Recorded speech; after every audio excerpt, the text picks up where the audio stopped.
Good evening, everyone. It's Dr. Shiva Ayyadurai. How a very small set of people control 8 billion people. This is what I call the elites. Let's say there's about 10,000 of them. How is it these people are able to manipulate the 8 billion people here? If you talk to a lot of naive people, they think, oh, it's the Rothschilds over here, or it's the aliens. They don't understand. It's not any one individual. It's not any one organization. There's something called swarm intelligence. If you watch all those birds flying together, not any one of them is in control. They move together as a unit. They're closely knit. They're quote unquote telepathic, but they move with a singular goal. The goal of the elites here is power, profit, and control. This is the goal. So if we look at it from a control system, what are the inputs they're sending into this system to achieve their goals? And what is the output that they seek? So if you're an elite over here and you're looking at those 8 billion people, how do you know you're achieving your goal? Are people getting fat, meaning unhealthy? Are people getting dumb, which means ignorant? Are people happy, which means are they being entertained? Are people divided? Are they isolated, disconnected? They don't want people here connecting with each other. Are people feeling helpless? Are people looking to the elites to save them? And they like that. They like when people here are looking to them, the enemy here, for their saviors. They really love that. They want people to be disorganized, and they definitely want people to be helpless. This is what they want. If you do not want to unite among people here and find who your own leaders are from below, they are quite happy. They're achieving their goal. Power, profit, and control. Now, how do they do this? You're going to realize it's not any one group. It's an interconnected, tightly knit group. They're all closely interconnected. In fact, they all go to the same restaurants. They have all their kids going to the same equestrian shows. They all shop at the same place. They all go to the same parties. You're not part of that. So who are these people? And what are the institutions of power that they have? Well, first of all, they have academia. Harvard, Oxford, Yale, MIT, IIT in India, the top 100 university presidents. These people are on boards of companies, but it's about 100 people who run the major universities in the world. NGOs, or nonprofits. These are people who run these huge nonprofit organizations like the Clinton Global Initiative, WEF, World Economic Forum, Center for Foreign Relations. And there's many other institutions like these, but it's the CEOs of these institutions. And these guys know each other. They definitely work together. The next thing you have is you have government, US senators, prime ministers of countries, advisors to government, think tanks, the Belfer School at Harvard, the Stanford Internet Observatory. They created the censorship infrastructure. This includes CIA, right? Intelligence organizations. And again, all these people know each other. They're interconnected. They're a swarm. They're tightly knit. They're not divided like these people over here. They're not disconnected. They're highly interconnected. So these people are focused on power. But then you also have a whole nother people, the CEOs of the global 2000 companies, other big organizations like big pharma companies, Pfizer, big agriculture companies like Syngenta, big investment companies, JP Morgan. You put Deutsche Bank here. You put Epstein down here. Okay, he was involved in all this. You also have the Fed, the central banks. All these people party together. When I say party together, I mean literally they party together, guys. Absolute close-knit friends. And in fact, the CEO of a global 2000 company will easily move to one of the investment companies down here. If you look at Target, big companies like Anheuser-Busch and Exxon, you'll find that at one point they were in one of these investment companies, and these investment companies sit on the board of these companies, and they shuffle back and forth. So this is all about making money, right? These people are about making the dollar. These people are all about power. This is profit. And then fundamentally, you have control. Hollywood over here. This includes celebrities. You have their agents, Hollywood agents, like Ari Emanuel, as I've talked about, who's a guy who controls most of Hollywood. He controls Worldwide Wrestling Federation, the MMA, etc. The media companies. This includes Disney, Viacom. This includes now Facebook, Twitter, YouTube. These are large media companies. Google, you can put in there also. You also have big news stations, CNN, Fox. And combined with this, now we have another group, social media influencers. This is like Joe Rogan, Tucker Carlson, these characters who have come in, but they do not exist without support from these guys. If you notice, overnight, a bunch of social media influencers have come out of nowhere. And these people are created by these people.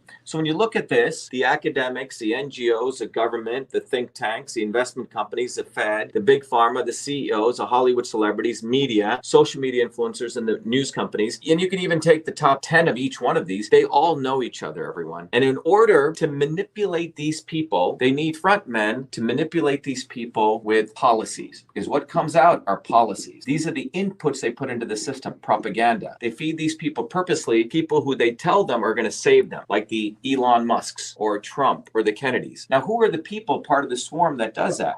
They have the obvious establishment. And these people are like the Clintons or the McConnells or the Obamas or the Bushes or the Queen of England. Typically people say, oh yeah, those guys are part of the establishment. But one of the things we teach at Truth Freedom Health, the most insidious people are what I call the not so obvious establishment. These are the people that are created to make sure that the 8 billion people look to the elites to save them. Trump, he's got a golden toilet. Mar-a-Lago, Kennedy's, completely bogus family. You can look at historically people like Gandhi or people like MLK.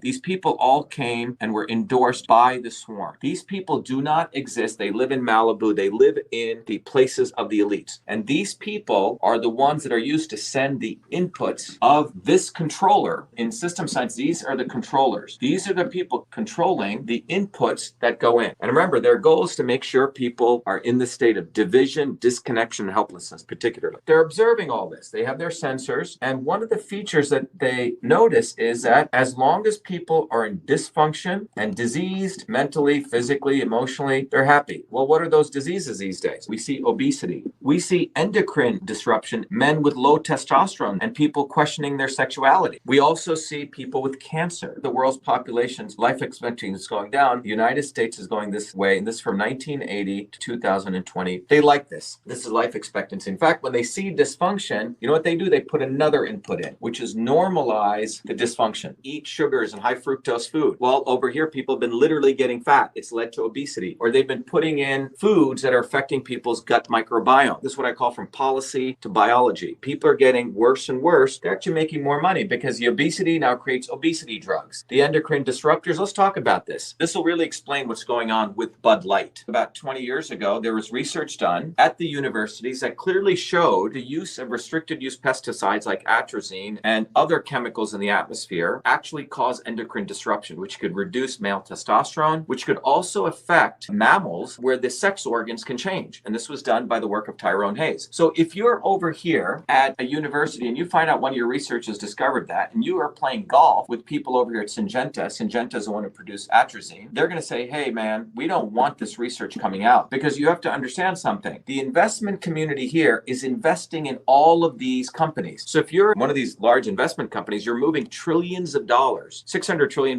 by the way, move through the economy every day. You as one of the elites managers of money, you're moving all this money. You know all of these people. You know the CEO of Target, you know the CEO of Anheuser-Busch, you know the CEO of Pfizer and Syngenta. And imagine that you see, wow, the stuff that we've been creating is causing sexual disruption changes. You're seeing a phenomenon where more and more people are questioning their sexuality. And what you want to do is you want to make sure that the general public doesn't understand this, because if they did, they would awaken to something that's going on from the decisions you made. So you call up your friend, Bud Light, he goes, hey, look, let's run a campaign. Let's normalize trans. Let's exploit a willing person to be exploited like this Dylan Mulvaney. Let's put them on as a poster boy for Bud Light, and let's push them out there because we want the attention to normalize a dysfunction, because the goal is to make sure they don't lose their trillions over in Syngenta. They're willing to take $1 billion hit over here, but they want to save their trillions in big pharma and big ag, because they're all part of the same family. They all do favors for each other. And then again, you would go do it at Target. You try to normalize it because you don't want people over here to understand the bigger picture. But you are interconnected. You could strike deals left and right. Let's do a marketing campaign in here. Let's normalize. Same thing if you can look at what's going on in obesity. All these pharma companies are making big money from obesity drugs, but there's movies on Netflix and Amazon promoting fat people as a norm. What's happening over here, you have people who are pro-fat and people who are anti-fat people. You have people who are pro-woke and anti-woke, and they don't care. So you have a bunch of these idiots writing books against woke companies and anti-woke companies. You have people creating apps, only shop at anti-woke companies, don't go to woke companies. But you guys understand that these guys don't give a damn? They're making money anyway. The investment bankers are going to make money from woke companies and anti-woke companies. But what's occurring here is people are being divided. These guys are happy because they're inputting policies and propaganda. People here are being divided, and that is the goal, to achieve power, profit, control. So as long as these people work together as a swarm to control the policies and the propaganda, and they provide false false heroes, and they're using the Trumps, the Kennedys, and Gandhis, all of them who talk a big game. Their goal is to make sure that you never understand this,